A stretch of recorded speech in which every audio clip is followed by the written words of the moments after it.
You got all these dummies waiting in line to try it.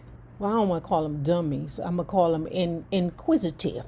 Rappers waiting to try it. Or hip hop stars. What's his name? Fred Durst? He a rock and roller. He can't wait to get with the girl.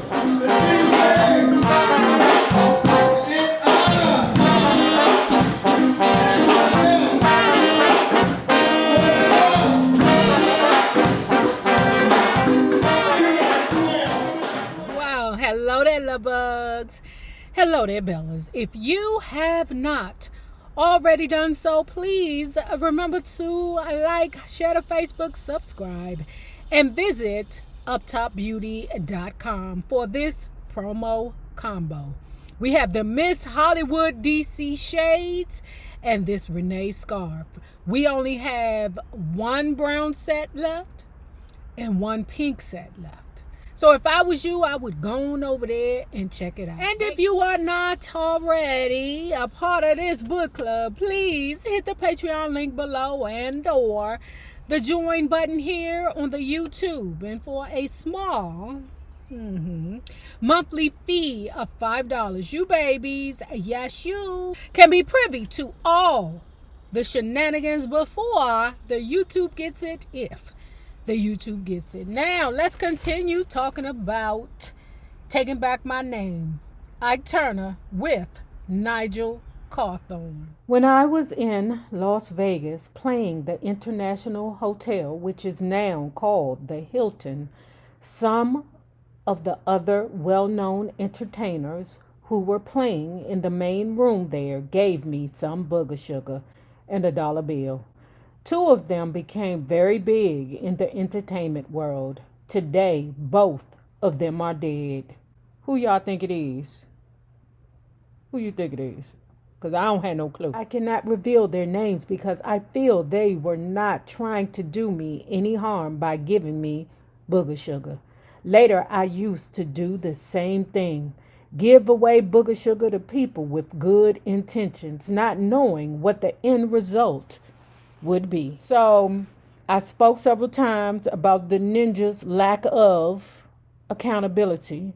I'm going to give him praise in this moment because he understands what his part was in maybe getting people addicted. It's strange to me when I watch intervention or throughout life when I meet siblings that have been introduced to drug via their other sibling or family member. So me being ignorant to the drug user life, I just assume that when someone introduces you to a drug, that they're the devil.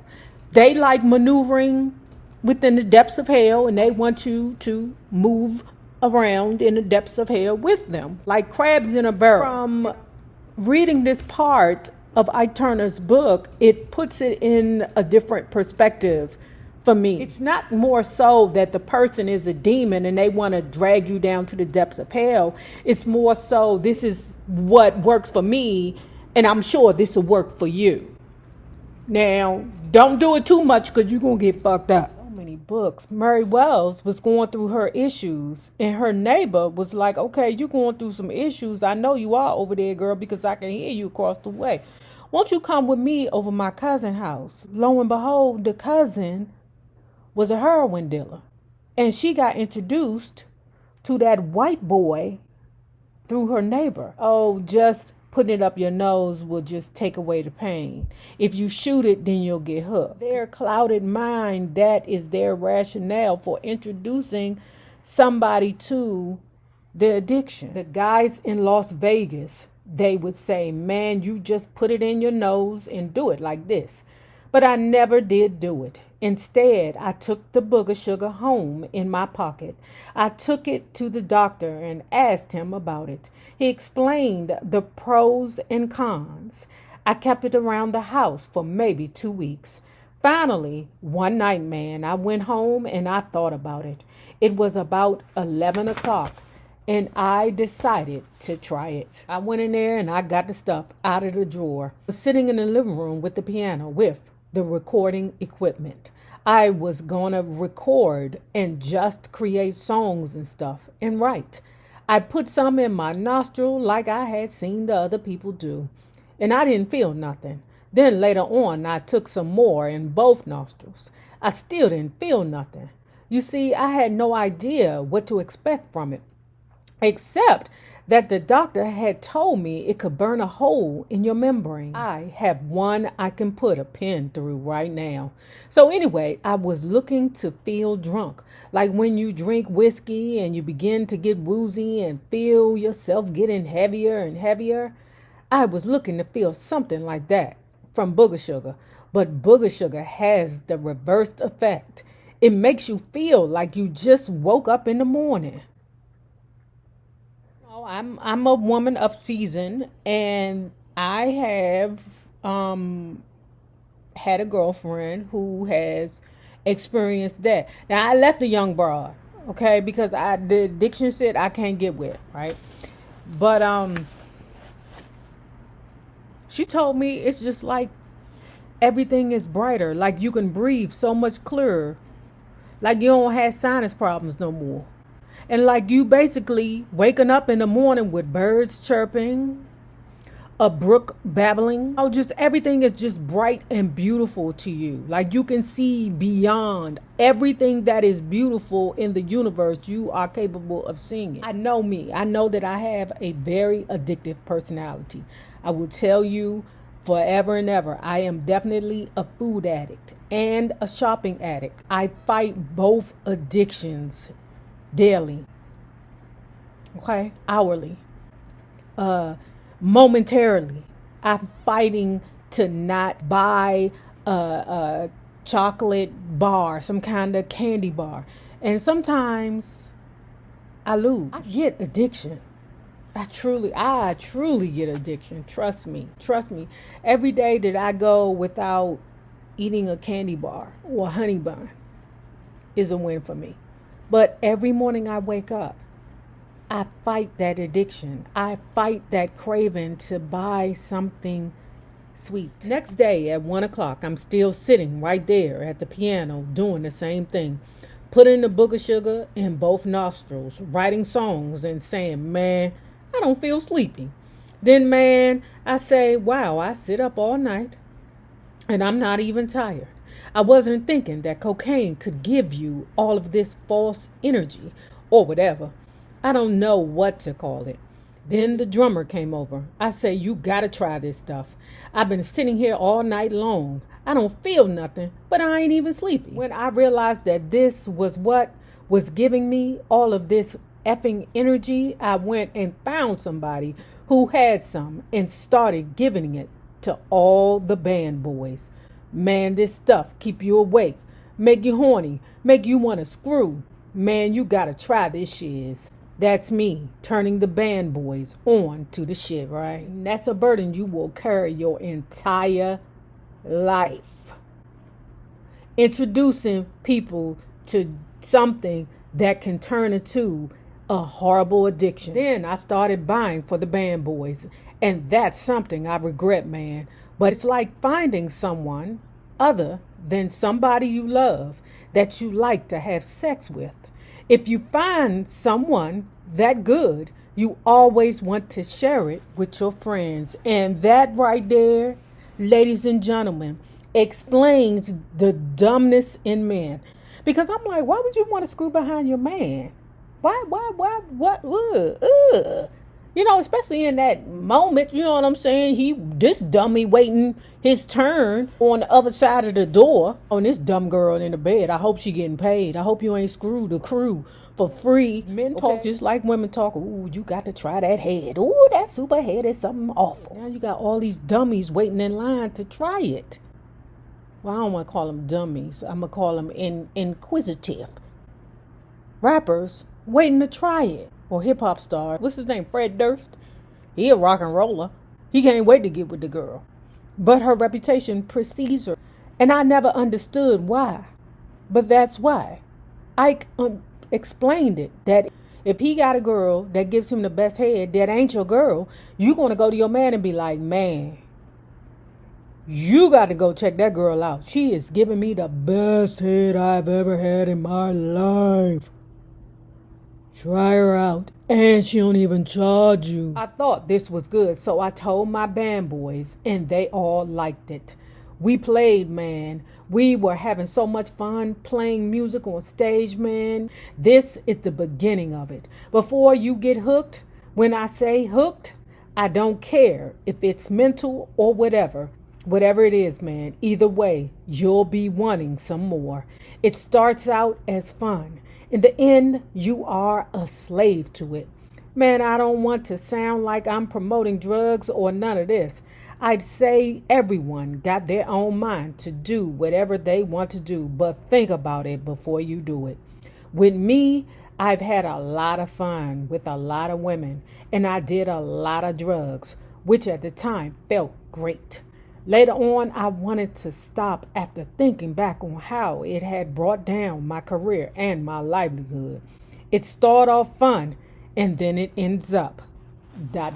Man, you live for it. I used to hurt so bad with snorting and stuff. My nose would be bleeding, and I would be trying to get my finger behind my eyeball when I went to sleep because it would get so dry behind there. Booger sugar dealers, don't shoot me. I'm just telling it like it is.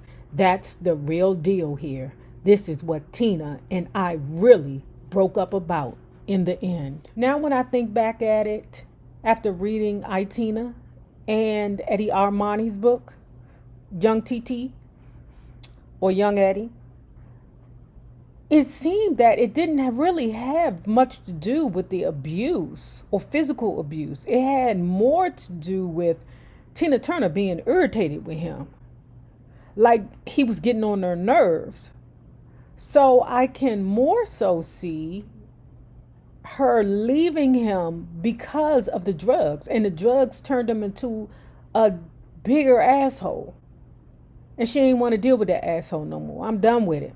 So it was just that scene that happened when she was in that, what is that, it wasn't Louis Vuitton, that YSL, Yves Saint Laurent white suit. Oh my God, that white suit right there. They need to replicate that. It ain't had nothing to do with the cheating to me, because when I think back on the books, Ike has always had lady friends, always. He's always done crazy shiz with ladies. Now, I'm not downplaying him putting his hands on her, but it just seemed like it was more so about, I'm through with you, Ike. Like she lost respect for him. You around here all high and you fucked up. You can't look at you. You a mess. The cocaine I used came straight from South America. This lady friend went to Peru and bought me back some pure booger sugar. She brought it back in hangers, man, in those wooden hangers. The booger sugar was inside the wood. I never saw nothing like that before. You bust a hanger open, slash them with a knife or something, and the booger sugar was inside there. It looked like rainbows, the pure stuff. I guess she used her kids and stuff to get it through. I mean, bitches do it all the time. I used to rent a party room for the whole band whenever we went on tour. I would rent the biggest 2-bedroom suite I could get in the hotel, and we would use it to entertain the people from the music business. Disc jockeys, radio station program managers, promoters, record distributors, and other guests. I would get another suite, 2-bedroom, also for Tina and me to sleep in. In the party suite, the musical instruments were in one of the bedrooms, usually just a piano, guitar, and a small practice drum pad. They were set up so that we could do some entertaining. We would sit around and create songs. In the living room area was a table set up with catered snacks and dishes and liquor. I would spend at least $400 per day on whiskey to stock the bar. We usually kept a small record player in the corner, and we would use one bathroom to snort and freebase with booger sugar. Always with the choice girls. I started setting out the cocaine in the party room in bowls everywhere I played. Yeah, when I look at the Netflix and I see all the movies with the booger sugars on the table, I be like, is this real? Is this real? You walking to the party and it just be booger sugar on the plate? You can't be serious. You can't be serious. I thought that was some movie bullshit. In the Waldorf in New York, for instance, I put out the cocaine on the table, pounds of it. And when you walked into the party, it was there for the taking. Shit, I'd have took that shit, put it in a freezer bag and took it home and gave it to somebody. Hey, blink, hey, blink. Let's make a deal, sir, and this is the purse. This is not the season they talking. This is the old 640 they talk. This is the purse. I got it straight from Ike Turner. This is Ike Turner booger sugar. So you're going to have to put a couple of other extra $100 on top of that, sir. I could have been in jail a long time ago, but nothing ever happened to me. That was the beginning of my cocaine thing. Let's break this story down. Ike had a band member, okay? This ninja was on it, okay? Thank you, Ike, for introducing me to the booger sugar. This ninja was on it. Right. There were times when girls would come and tell me that he had taken their money from them. I would usually ask them how much had been taken and give it back to them out of my own pocket. I found out later what he was doing. He would take a girl to his room to have sex, and afterwards, when she went into the bathroom to wash herself, he would clean out her purse. Tina did not participate in these parties. She turned up at functions for the press, the media, and help our career, but she never came to the party rooms after the shows and never participated in any of the sexual acts there, nor did she use drugs. She didn't even smoke. She never could or would do drugs. The only time she ever did alcohol was if we went to some social gathering where everybody was drinking socially. She would take a glass, fill it half full, hold her nose and swallow it straight down. And that happened maybe 3 times a year. Slowly, the drugs began to cause problems.